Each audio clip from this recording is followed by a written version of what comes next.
Hello guys, मैं समीर आप सभी का एक बार फिर से स्वागत करता हूं आपके अपने YouTube channel insights education hub पर। जैसा कि मैंने आपको कहा था कि हम एडवांस साइंस की बात करेंगे, तो आज की हमारी जो क्लास रहने वाली है, मैंने बिल्कुल जो टाइम टेबल बताया था उसके अनुसार आपको बताया था। जो पहली क्लास होगी वो किसकी होगी? बेसिक की होगी। तो हम बिल्कुल स्टार्टिंग से करते हैं भाई। 11th क्लास जो है हमारी, उसका जो फर्स्ट चैप्टर है, उसका जो चैप्टर नंबर कितना है? जो चैप्टर नंबर 1 है, जिसका नाम है डायमेंशंस। जिसका नाम क्या है? डायमेंशंस है। हम इस चैप्टर का डिस्कशन करेंगे। तो आज हम क्या पढ़ने वाले हैं भाई? डायमेंशन को पढ़ने वाले हैं। अब यहाँ पर पहली बात आती है, डायमेंशन से पहले कुछ शब्द हैं उन पर ध्यान देंगे। तो पहला शब्द जो हमारे सामने आया वो आया यूनिट, जिसे क्या कहते हैं? इकाई। क्या कहा जाता है भाई? इकाई, यूनिट। तो यूनिट क्या होती है? सबसे पहला क्वेश्चन बनता है कि यूनिट होती क्या है? एनीथिंग या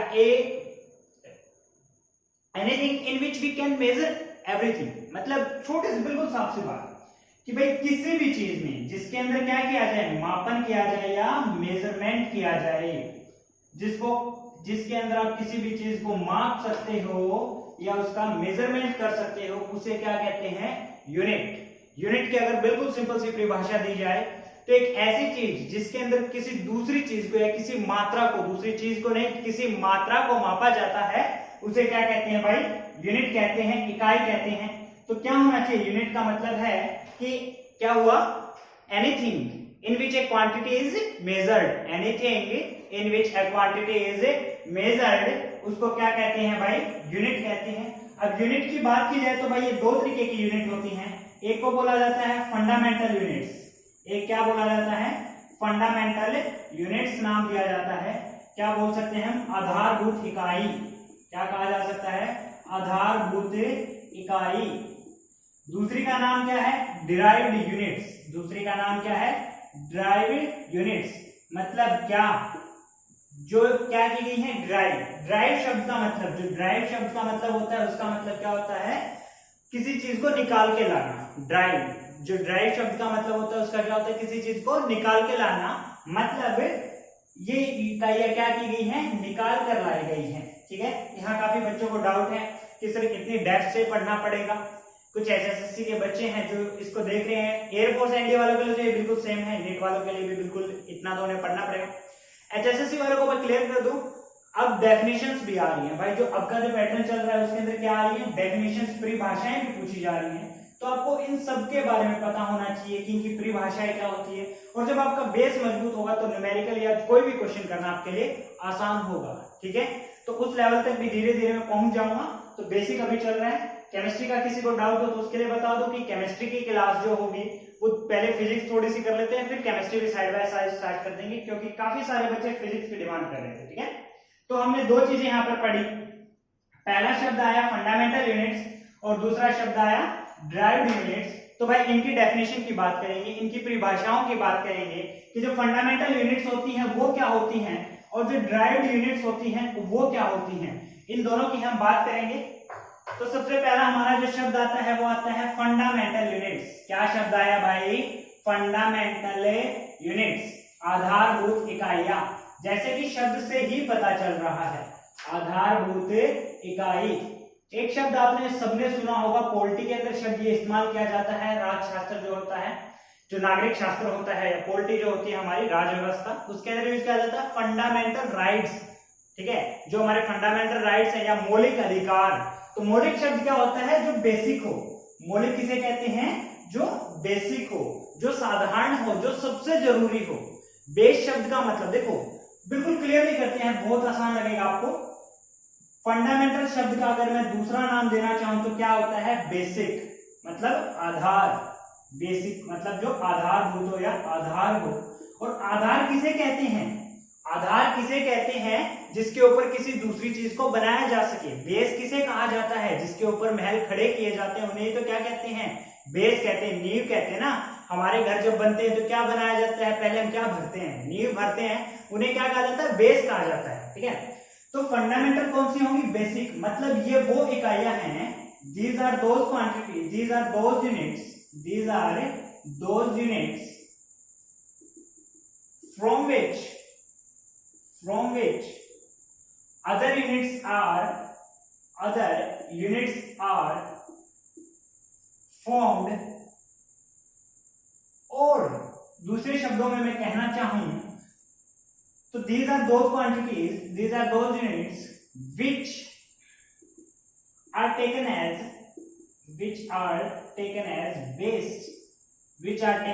base for other units. अगर हिंदी में इनको मैं लिखना चाहूं तो मैं पहली परिभाषा को हिंदी में क्या लिखूंगा, ये वह इकाई हैं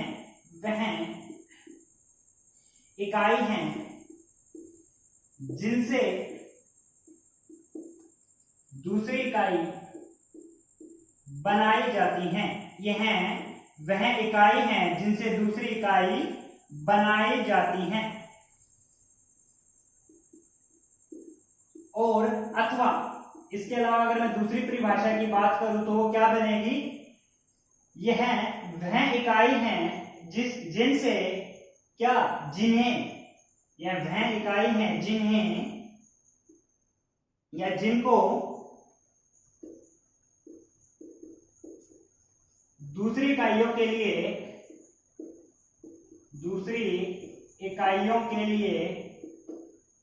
आधार माना जाता है।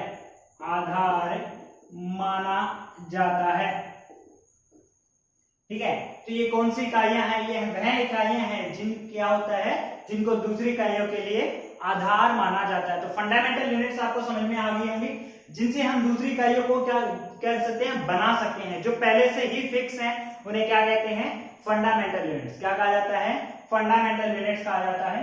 तो फंडामेंटल यूनिट से एग्जांपल देखते हैं भाई, कौन कौन सी हैं। 7 फंडामेंटल यूनिट्स हमारे पास होती हैं, 7 आधारभूत। जो फंडामेंटल यूनिट्स हैं वो कितने तरीके की हैं, 7 हैं। तो पूछ रहे कि टोटल कितनी फंडामेंटल यूनिट्स हैं, टोटल कितनी आधारभूत इकाइयां हैं, टोटल कितनी आधारभूत इकाइयां हैं, टोटल कितनी फंडामेंटल यूनिट्स हैं, तो कितनी है भाई, 7 हैं। पहली कौन सी है, लेंथ। पहली कौन सी है भाई, लंबाई।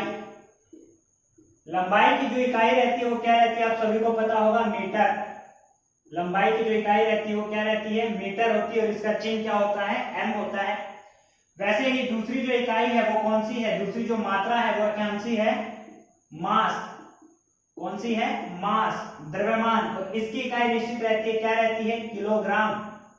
इसकी इकाई क्या रहती है, निश्चित रहती है, किलोग्राम। वैसे ही जो तीसरी इकाई होती है, पहले कौन सी है, लेंथ, दूसरी कौन सी है, मास, और तीसरी हमारी जो इकाई बनी वो कौन सी बनी, टाइम, समय। तीसरी इकाई कौन सी बनी, समय, जिसकी इकाई क्या रहती है, सेकंड। क्या रहती है, सेकंड। चौथी जो हमारी इकाई बनी वो क्या बनी, टेम्परेचर, तापमान। चौथी हमारी जो इकाई बनी वो क्या बनी, टेम्परेचर, तापमान। तो तापमान की जो इकाई रहेगी, जो तापमान जो मात्रा है, इसकी इकाई क्या रहेगी, केल्विन। क्या रहती है, केल्विन। ये आपको याद रखने हैं भाई, सातों के सातों। टेम्परेचर से आगे हम पढ़ते हैं तो हमारा जो अगला आएगा वो हमारा रहता है ल्यूमिनस इंटेंसिटी। क्या रहती है, ल्यूमिनस इंटेंसिटी, प्रकाश की तीव्रता या प्रकाश की मात्रा। किसमें मापी जाती है, कैंडेला। किसमें मापी जाती है, कैंडेला। अगला हमारा जो है अमाउंट ऑफ मैटर। अगली जो इकाई है वो कौन सी है, अमाउंट ऑफ ए मैटर। किसकी, पदार्थ की मात्रा। पदार्थ की मात्रा। और पदार्थ की मात्रा को किसमें मापा जाता है भाई, मोल में। किसमें मापा जाता है, मोल में मापा जाता है। और आखिरी हमारी जो रहती है वो रहती है करंट। क्या रहती है, करंट, विद्युत धारा। विद्युत धारा, विद्युत धारा। करंट की जो इकाई रहेगी आपकी वो क्या रहेगी, एम्पियर। करंट की जो इकाई रहेगी वो क्या रहेगी, एम्पियर। तो ये 7 आपकी फंडामेंटल यूनिट्स हैं। तो आपसे पूछा जा सकता है कौन कौन सी 7 फंडामेंटल यूनिट्स हैं भाई, ये आपकी क्या है, 7 फंडामेंटल मात्राएं हैं, क्वांटिटीज हैं, आधारभूत मात्राएं हैं। ठीक है, इनकी 7 क्या है, फंडामेंटल यूनिट्स हैं। क्लियर। क्वेश्चन ऐसे भी आ सकता है, जो बेसिक क्वेश्चन बनते हैं कि इनमें से कौन सी फंडामेंटल यूनिट नहीं है, इनमें से कौन से फंडामेंटल यूनिट नहीं है। तो भाई इनके अलावा कोई भी वहां पर आपको दी गई हो तो वो आपका क्या रहेगा, आंसर रहेगा। एक बार फटाफट इसका स्क्रीनशॉट आप बना सकते हैं, बना लीजिए। अब बात करते हैं गाइस ड्राइव्ड यूनिट्स। अब किसकी बात करते हैं, ड्राइव्ड यूनिट्स।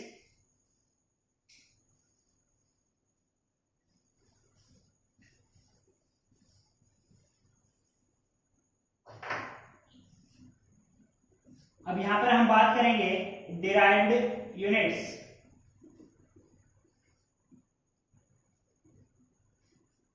तो डिराइव्ड यूनिट्स कौन सी है, अगर इनकी परिभाषा दी जाए तो क्या बनेगी, these are those quantities, these are those units, these are those units which are derived from fundamental units, derived from fundamental units। ये वह इकाई हैं, ये वह इकाई हैं जिन्हें आधारभूत इकाइयों से, आधारभूत इकाइयों से निकाला जाता है या बनाया जाता है, आधारभूत इकाइयों से बनाया जाता है।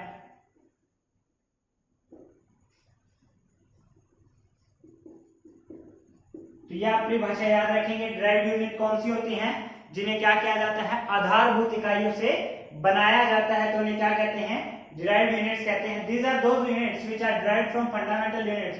ये वह इकाइयां होती हैं जिन्हें आधारभूत इकाइयों से क्या किया जाता है, बनाया जाता है। तो पहला उदाहरण हम लेंगे, पहला क्या करेंगे, उदाहरण लेंगे, कौन सी, न्यूटन। कौन सी, न्यूटन। किसकी होती है भाई, फोर्स की। न्यूटन इकाई किसकी होती है, बल की इकाई होती है। वैसे ही अगली इकाई लेंगे जूल। क्या लेंगे, जूल। किसकी इकाई होती है, वर्क या एनर्जी की, दोनों की होती है। कार्य व ऊर्जा की, कार्य व ऊर्जा की क्या होती है, ये इकाई होती है। ठीक है, तो यहां तक आई थिंक आप सबको क्लियर हो गया होगा कि हमारा जो टॉपिक चल रहा है यूनिट्स का। देखो ये क्लास बेसिक ही है, इसमें सिर्फ बेस पढ़ रहे हैं। अगली क्लास के अंदर किस में आ जाएंगे, सीधा एडवांस लेवल पर बात करेंगे, क्योंकि इस क्लास के अंदर बेस क्लियर हो जाना चाहिए हमें, किस किस की बात करनी है और कैसे कैसे बात करनी है। ठीक है, तो ड्राइव्ड यूनिट आई थिंक समझ में आ गई होगी सबको। जो इकाइयां फंडामेंटल यूनिट से बनाई जाए, आधारभूत इकाइयों से बनाई जाए, उन्हें क्या कहते हैं, डिराइव्ड यूनिट कहते हैं। ठीक है, फोर्स की कौन सी होती है, न्यूटन होती है, और वर्क एनर्जी की क्या होती है, जूल होती है। अब बात करते हैं भाई, इन इकाइयों को मापने के 3 तरीके होते हैं। ठीक है, इन इकाइयों को 3 किसमें मापा जाता है, तरीकों से मापा जाता है। पहला जो है वो क्या कहा जाता है, MKS सिस्टम। क्या कहा जाता है, MKS प्रणाली। पहला क्या होता है, MKS सिस्टम, MKS प्रणाली। दूसरा कौन सा होता है, CGS सिस्टम, और तीसरा होता है FPS सिस्टम। तो 3 प्रणालियां हमें समझनी होती हैं, 3 सिस्टम हमें समझने होते हैं, MKS, CGS और FPS। MKS सिस्टम की अगर मैं बात करूं तो MKS सिस्टम में M का मतलब है मीटर, K का मतलब है किलोग्राम, और S का मतलब है सेकंड। तो MKS सिस्टम कौन सा है, जिसके अंदर M मीटर के लिए इस्तेमाल किया जाता है, K किलोग्राम के लिए इस्तेमाल किया जाता है, और S सेकंड के लिए इस्तेमाल किया जाता है। वैसे ही इसके अंदर C किसके लिए इस्तेमाल किया जाता है, सेंटीमीटर। C किसके लिए इस्तेमाल किया जाता है, सेंटीमीटर के लिए इस्तेमाल किया जाता है।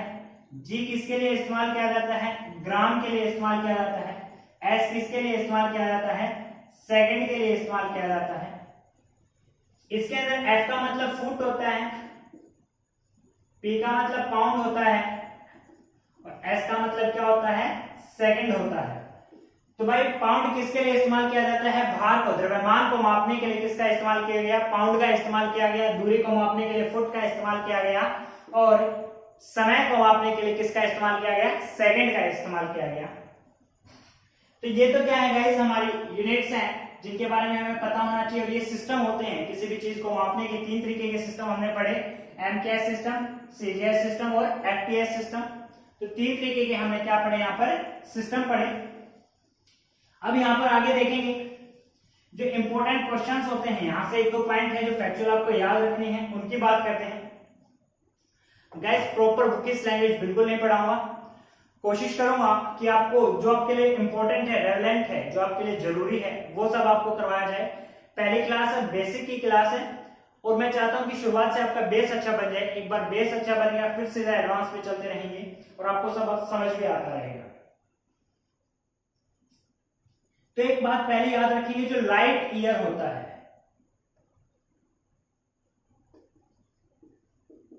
लाइट ईयर किसको मापता है भाई? लाइट ईयर किसको मापता है? डिस्टेंस को, दूरी को।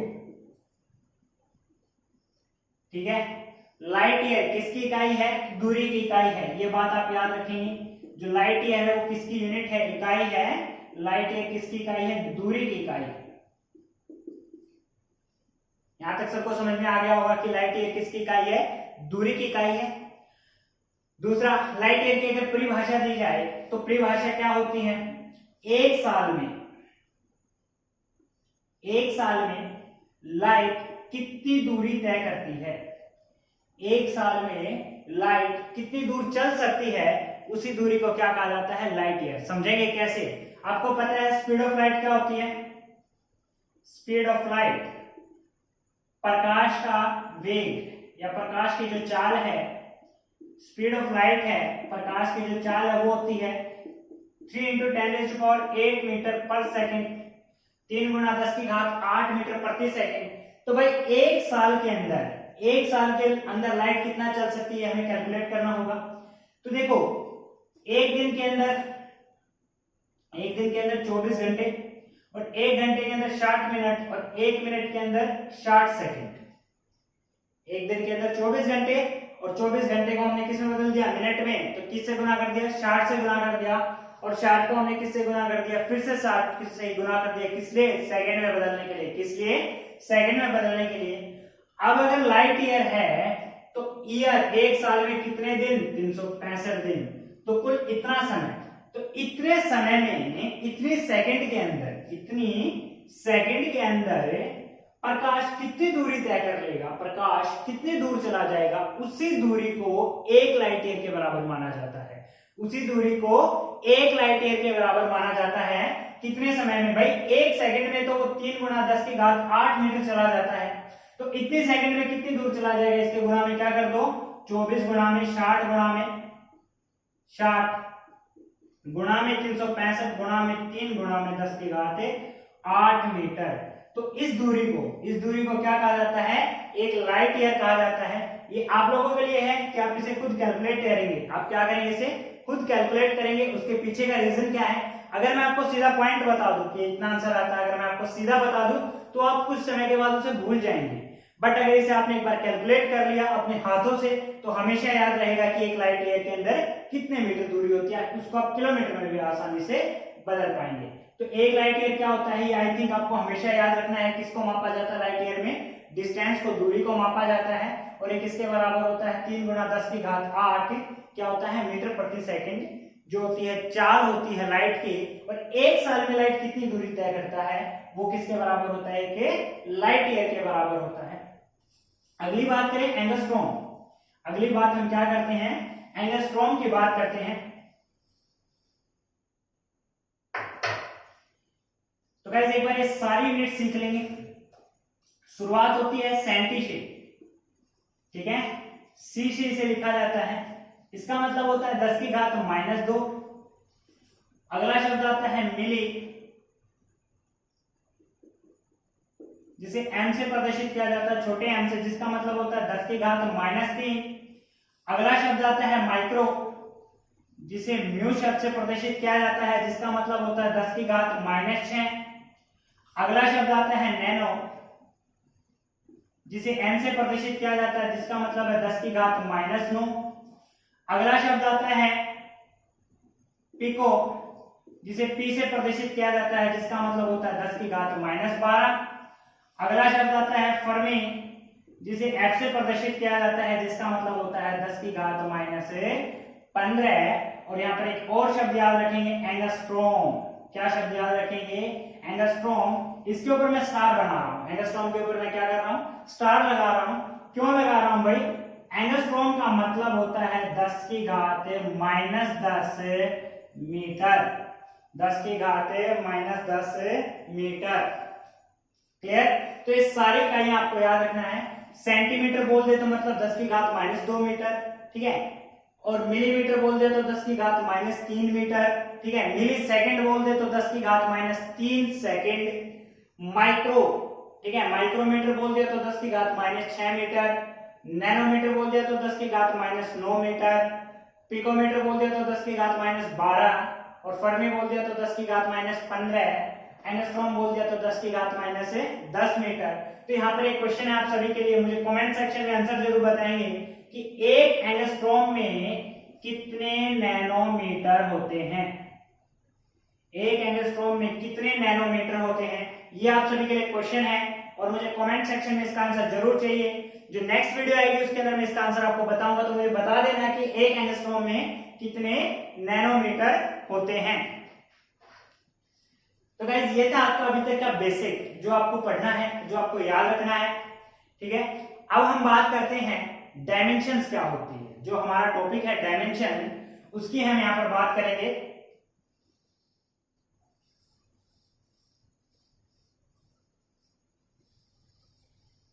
तो देखिए गाइस डायमेंशन का मतलब क्या होता है, हमने काफी बार एक शब्द सुना है, साधारण सा शब्द है, 1D सुना होगा, 2D शब्द सुना होगा और 3D शब्द सुना होगा।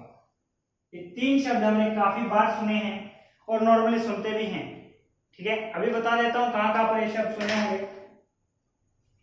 ये शब्द तो आपने मूवी के लिए सुना होगा, ठीक है।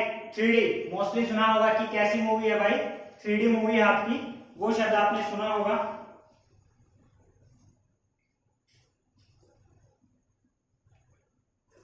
टू डी के बारे में आपने क्या पढ़ा होगा, कई आकृतियां होती हैं जिनके बारे में आपने पढ़ा होगा, जैसे आयत होती है, रेक्टेंगल, जो आपका क्या होता है, आयत होती है, रेक्टेंगल होता है जो आयत, और आपका क्या होता है, स्फीयर होता है, वर्ग। इन सब के बारे में आपने सुना होगा कि ये क्या होती हैं, 2 डायमेंशन होती है, ठीक है। 3 डायमेंशन का एक और उदाहरण दे दूं, आपने स्फीयर के बारे में सुना होगा, गोला, स्फीयर, गोला। जो 3 डायमेंशन की अगर बात की जाए तो स्फीयर के बारे में आपने सुना होगा, गोला। 1 डायमेंशन की बात की जाए तो आपने लीनियर के बारे में सुना होगा, लाइन के बारे में, रेखा, ठीक है। तो रेखा के बारे में आपने सुना होगा, लीनियर। तो 1 डायमेंशन का मतलब क्या है, अब इन सारी आकृतियों को एक बार बनाते हैं तब अच्छे से समझ में आएगा। ये 1 डायमेंशन हुआ, इसकी बात करें तो ये कितना हुआ, ये क्या आपका एक स्फीयर है, मान लो ये आपका क्या है, एक स्फीयर है, वर्ग है, ये आपकी क्या है, एक लाइन है, रेखा है। अगर इसकी बात की जाए तो यहां पर एक और उदाहरण ले लेते हैं, क्यूब या क्यूबॉइड। क्या क्या उदाहरण लेते हैं, क्यूब या क्यूबॉइड, घन या घनाभ, घन या घनाभ, ठीक है। तो क्या करेंगे, एक घन या घनाभ बनाते हैं। ये हमने क्या किया, एक घनाभ बना लिया, क्यूबॉइड। हम डायमेंशन क्यों पढ़ते हैं ये मैं आपको समझाने जा रहा हूं। तो यहां तक आई थिंक आपको सबको समझ में आ गया होगी, 1D 2D 3D। और डी शब्द का यहां पर मैं आपको बता दूं, डी शब्द का मतलब यहां पर क्या होता है, डायमेंशन, डायमेंशन जिसे आयाम बोलते हैं, हिंदी में क्या बोला जाता है गाइस, आयाम बोलते हैं। डी शब्द का मतलब होता है डायमेंशन। तो लीनियर क्या है, लाइन। अब देखिए लाइन के अंदर अगर मैं बात करूं तो एक ही दिशा है, ठीक है। अगर मैं क्या करूं यहां पर एक्स वाई जेड, भाई हम किसी भी चीज को 3 कोऑर्डिनेट्स में बात कर सकते हैं। अगर मैं किसी भी चीज को एक्सप्लेन करना चाहूं तो ये एक्स हुआ, ये इसका वाई हुआ और ये इसका जेड हुआ। ये एक्स एक्सिस होती है, ये एक्स धुरी है, ये वाई धुरी है, वाई एक्सिस, और ये क्या है, जेड एक्सिस है, ये जेड धुरी है। तो किसी भी चीज की 3 धुरी होती हैं, एक एक्स ले ली, एक वाई ले ली, एक जेड ले ली, वो रोटेशनल में 5 हो जाती हैं, ठीक है। और अगर आगे बात किया जाए तो ट्रांसलेशन मोशन और अगर उसमें जोड़ देते हैं तो वो 7 हो जाती हैं। तो ये चीज आगे हम काइनेटिक थ्योरी ऑफ गैसेस के अंदर पढ़ने वाले हैं। तो फिलहाल हम इतना देखेंगे कि 3 धुरी है। तो भाई अगर इस पर ध्यान दिया जाए तो इसके अंदर तो सिर्फ एक धुरी है, वो कोई भी हम ले सकते हैं। अगर इसे ऐसे देखा जाए तो एक्स एक्सिस है, अगर इसे मैं ऐसे देख लेता, अगर इस लाइन को बस ऐसे खींच लेता तो इसके अंदर क्या है, वाई एक्सिस है। अगर मैं इसे ऐसे खींच लेता तो सिर्फ कौन सी एक एक्सिस है, जेड एक्सिस है। मतलब सिर्फ एक ही दिशा में, चाहे वो एक्स के हिसाब से चले या वाई के हिसाब से या जेड के हिसाब से, एक ही दिशा में चलता है तो उसे क्या कहा जाता है, वन डायमेंशन। अब इसके अंदर देखा जाए तो ये मान लो x है, तो ये कौन सी बची, y। ये कौन सी है, x है, तो ये कौन सी बची, y। मतलब इसके अंदर कितनी है, दो। इसके अंदर कौन सी है, दो दिशाएं हैं, एक x के अनुसार, एक y के अनुसार। अगर आप लेना चाहो तो ये भी कह सकते हो कि एक x के अनुसार, एक z के अनुसार, एक y के अनुसार, एक z के अनुसार। जैसा आपका मन करे वैसे बोल सकते हैं। तो इसके अंदर क्या है, दो भुजाएं हैं, ठीक है। अगर और अच्छे से समझना चाहें तो इसके अंदर सिर्फ एक चीज होती है, लंबाई, लेंथ। इसके अंदर सिर्फ एक चीज होती है, लंबाई होती है।